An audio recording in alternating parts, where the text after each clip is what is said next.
I'm going to share something that surprises a lot of people, and it's why I never ask my kids to say the words, I'm sorry.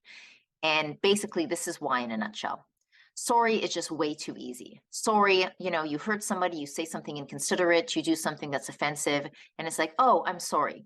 There's no reflection, there's no understanding of the impact that had on somebody else. So, what I have taught my kids is lose the sorry. The truth is, we don't actually need to hear the words I'm sorry. What we really want is to hear an impact statement, meaning, do you get how what you just did or said or the way you behaved impacted me?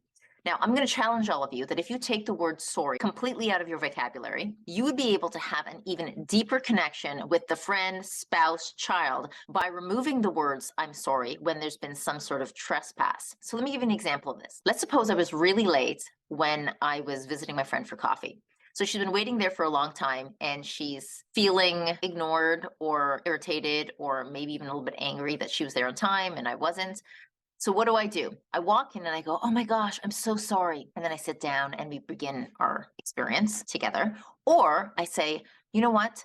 Your time is valuable and I recognize that I didn't plan accordingly. And I can imagine you sitting here wondering why you're wasting your time waiting for me and you have other places you need to be. And I know that my time is really valuable. That's not something I want to do." So, quick example of where I removed the word sorry and I spoke to the impact it had on her.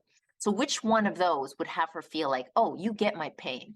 It's the latter. So my kids actually give epic apologies. I mean, they really do sound award winning because they go in layer by layer on what they did that affected their friend or their sibling in a way that the other person feels really seen, really understood. So I know our culture puts a high emphasis on the words I'm sorry, but I'm challenging that. You don't need an I'm sorry. You need a really good impact statement on how what you did or said affected them.